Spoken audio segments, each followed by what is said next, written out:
السلام علیکم ورحمۃ اللہ وبرکاتہ۔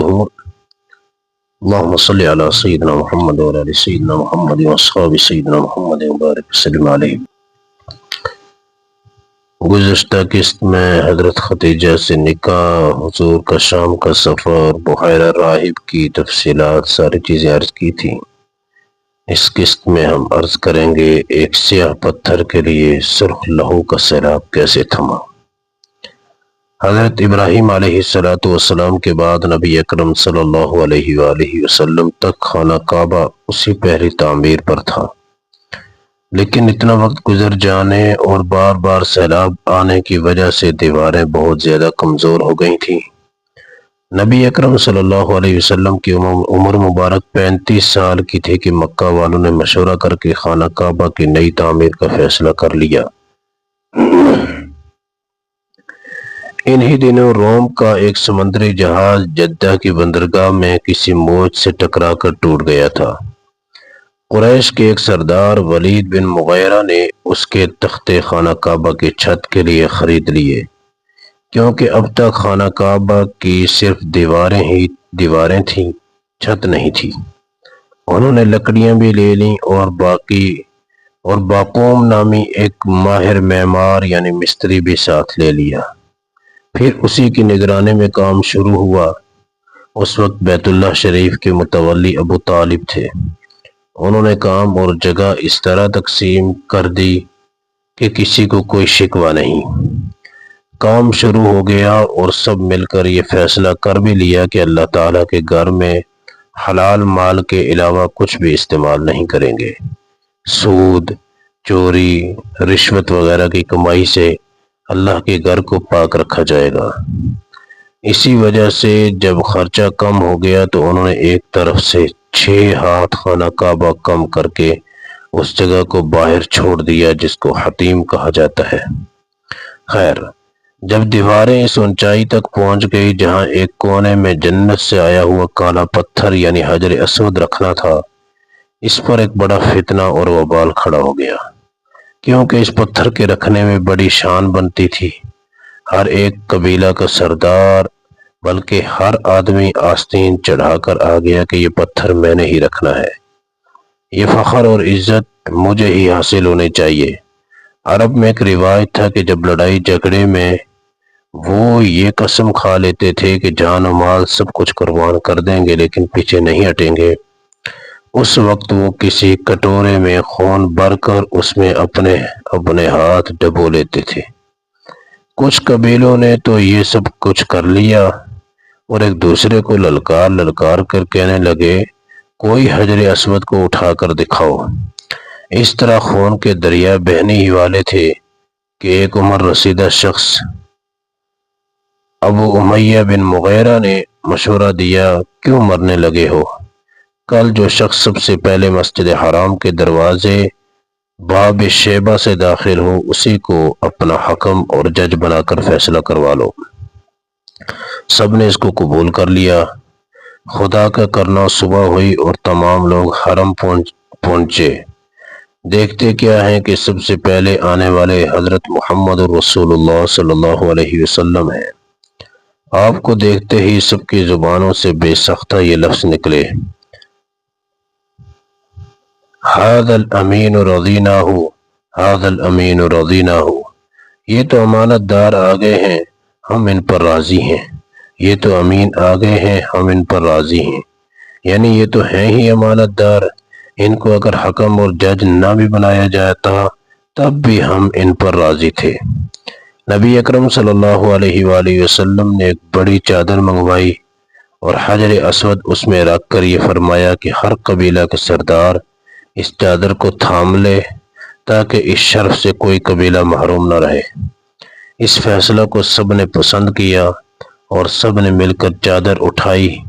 جب سب کے سب چادر اٹھائے ہوئے اس اونچائی تک پہنچ گئے جہاں حجر اسود رکھنا تھا تو آپ صلی اللہ علیہ وسلم نے بنفس نفیس آگے بڑھے اور اپنے دست مبارک سے حجر اسود اٹھا کر اس کونے میں رکھ دیا جہاں رکھنا تھا۔ اس طرح حجر اسود ایک کالے پتھر کے لیے سرخ خون کا دریا بہنے سے رک گیا اور ایک بڑی جنگ کا دروازہ بند ہو گیا۔ اس وقت عرب میں بکریوں کو پانی پلانے، گھوڑے دوڑانے، شاعری میں مقابلہ کرنے جیسے بیکار اور چھوٹی چھوٹی باتوں پر جب جنگ شروع ہو جاتی تھی تو سال ہر سال تک وہ جنگ ختم نہیں ہوتی تھی۔ تعالیٰ جس سے جو کام لینا چاہتے ہیں اسی کے مطابق تربیت فرماتے ہیں۔ حضرت موسیٰ علیہ السلام کے متعلق فرمایا وَاصْطَنَعْتُكَ لِنَفْسِي، میں نے آپ کو خاص اپنے لیے چن لیا ہے۔ دوسری جگہ ارشاد باری ہے وَلِتُصْنَعَ عَلَىٰ عَيْنِي، تاکہ میری آنکھوں کے سامنے آپ کی پرورش ہو۔ رحمت عالم صلی اللہ علیہ وآلہ وسلم کی تو شان ہی نرالی ہے۔ دنیا میں تشریف لائے تو آپ کے لیے مکہ کی بنجر سیاہ پتھروں والی زمین کا انتخاب ہوا۔ بچپن میں دودھ پلانے کے لیے مکہ سے دور بنو سعد کے غریب قبیلہ کا اور اس میں سب سے زیادہ غریب عورت حضرت حلیمہ سعدیہ کا انتخاب کیا گیا۔ چچاؤں کے پاس رہنے کا موقع آیا تو سب سے غریب ابو طالب کی قسمت چمکی۔ اسی طرح نکاح کا وقت آیا تو پورے مکہ میں 3 مرتبہ بیوہ ہونے والی 40 سالہ خاتون حضرت خدیجہ الکبریٰ رضی اللہ عنہا کی قسمت جاگی، اور حضرت خدیجہ سے نکاح کے بعد اب ان کے مال سے تجارت کر کے مکہ کا سیٹھ بننے اور اونچے اونچے عالیشان بنگلوں میں عیش و عشرت سے بیٹھنے کا وقت آیا تو خدائی نظام کے مطابق حضرت رحمت عالم صلی اللہ علیہ وسلم کے مبارک دل میں تنہا رہنے کا شوق پیدا کر دیا گیا۔ حضرت خدیجہ اتنی بڑی مالدار عورت تھی کہ کچھ محققین کا خیال ہے کہ اس وقت مکہ کے تمام لوگوں کا مال ایک طرف اور حضرت خدیجہ کا ایک طرف، بلکہ اس سے بھی زیادہ تھا۔ پھر سب سے بڑی بات یہ دیکھیں کہ وہ سب کچھ نبی پاک صلی اللہ علیہ وآلہ وسلم پر قربان کرنے میں فخر کرتی تھیں۔ ایسے وقت میں ہر ایک کو یہ خیال آنے کا حق تھا کہ اب بڑے بڑے محلوں میں عیش و عشرت کرتے نظر آئیں گے، لیکن سبحان اللہ، جن کے لیے پوری کائنات بنی اب وہ مکہ کی غاروں میں نظر آتے ہیں۔ مکہ کے لوگوں کو اس بات کا بھی اچھی طرح احساس ہے کہ حضرت اب بھی زیادہ سے زیادہ ایک مالدار عورت کے سفید پوش شوہر ہیں، اور اس کے مال میں آپ کا صرف اتنا حق ہے کہ کسی غریب اور حاجت مند کی آرزوں پر اس کے لیے سفارش کر دیں، جس کو حضرت خدیجہ اپنی خوش قسمتی جان کر فوراً پورا کرتی تھیں۔ یہ سب کیوں ہو رہا ہے؟ قرآن کریم نے جواب دیا تاکہ غریبوں، مسکینوں، یتیموں اور بیواؤں کا درد سمجھنا آپ کے لیے آسان ہو جائے اور آپ کے مبارک دل میں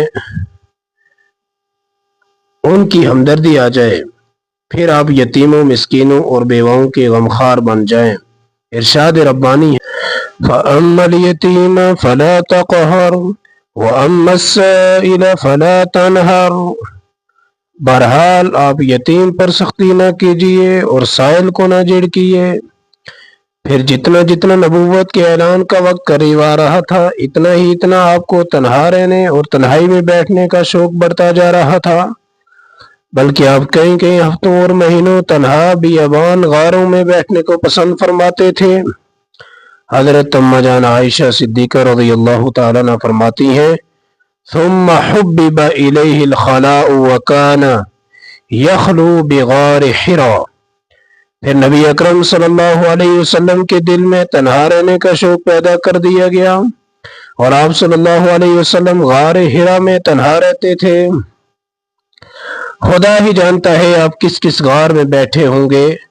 آخر کار تلاش و جستجو کے بعد مکہ سے 6-7 کلومیٹر دور اجاڑ اس غار کا انتخاب کیا ہوگا، جہاں نہ سایہ ہے، نہ ابلتے ہوئے چشموں کا پانی، نہ سرسبز کھیت ہیں اور نہ دوڑتے ہوئے دریا اور نہ بہتی ہوئی نہریں ہیں، بس جہاں تک نگاہ جاتی ہے گرمی سے جلتے ہوئے کالے پتھر ہی پتھر ہیں۔ اس غار میں چڑھ کر جانا بھی بہت دشوار ہے، کیونکہ یہ غار بہت اونچائی پر ایک پہاڑ کی چوٹی کے دامن میں ہے۔ اللہ تعالیٰ ہی جانتا ہے وہاں آپ صلی اللہ علیہ وسلم کیسے پہنچے ہوں گے۔ سیرت کی کتابوں میں ہے کہ آپ کئی دنوں کے لیے ستو اور پانی لے جاتے اور ختم ہو جانے پر جب آپ گھر تشریف لاتے تو بچے آپ صلی اللہ علیہ وسلم سے لپٹ جاتے کہ ابو آپ جاتے کہاں ہو۔ نبی اکرم صلی اللہ علیہ وسلم بچوں سے بہت محبت فرماتے تھے۔ آپ صلی اللہ علیہ وسلم کے 3 صاحبزادے حضرت قاسم، حضرت طیب اور حضرت طاہر تھے۔ بعض سیرت نگار ایک اور صاحبزادے حضرت عبداللہ کا بھی تذکرہ کرتے ہیں۔ محققین کا کہنا ہے کہ صرف 2 ہی صاحبزادے حضرت قاسم اور حضرت عبداللہ تھے، اور انہیں کو طیب و طاہر بھی کہا جاتا تھا، مگر تمام صاحبزادے بچپن میں ہی انتقال فرما گئے۔ اس طرح نبی اکرم صلی اللہ علیہ وسلم نے بچپن میں یتیمی کا درد جھیلا اور جوانے میں اولاد کی جدائی کا غم بھی برداشت کیا۔ ہاں، 4 صاحبزادیاں اس وقت موجود تھیں، لیکن بعد میں حضرت رقیہ، حضرت ام کلثوم، حضرت زینب رضی اللہ تعالیٰ عنہن تو آپ صلی اللہ علیہ وسلم کی مبارک زندگی میں ہی وفات فرما گئیں۔ بس حضرت فاطمہ الزہرا رضی اللہ تعالیٰ عنہ آخری وقت تک موجود رہیں اور آپ کے 6 ماہ بعد وفات فرمائی۔ ہجرت کے بعد مزید 1 صاحبزادے حضرت ابراہیم بھی عطا کیے گئے، لیکن وہ بھی بچپن میں ہی انتقال فرما گئے۔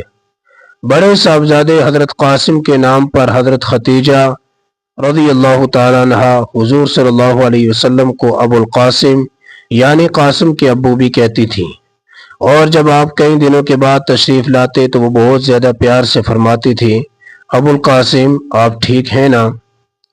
اور کبھی کبھی حضرت ختیجہ رضی اللہ عنہ اندازے سے کہ اب کھانے پینے کا سامان ختم ہو گیا ہوگا، خود کھانے پینے کی چیزیں لے کر غار ہرا میں چلی جاتی تھیں۔ تو آج کی قسط میں اتنا ہی، انشاءاللہ بہت جلد نئی قسط لے کر کے آپ کے سامنے حاضر ہوں گے۔ امید ہے کہ آپ کو ہماری قسطیں پسند آ رہی ہوں گی۔ اپنی پسندیدگی کا اظہار کمنٹ سیکشن میں ضرور کیجئے گا، تاکہ ہمیں پتہ چلے کہ ہم اپنے مقصد میں کامیاب ہو رہے ہیں، اور انشاءاللہ نئی قسط آپ کے سامنے منفرد انداز اور منفرد واقعات پر مشتمل ہوگی۔ تب تک کے لیے ہمارے ان تمام چینلز کو فالو کیجئے، سبسکرائب کیجئے۔ ہمیں دیجیے اجازت اور اپنا رکھیے خیال۔ السلام علیکم ورحمۃ اللہ وبرکاتہ۔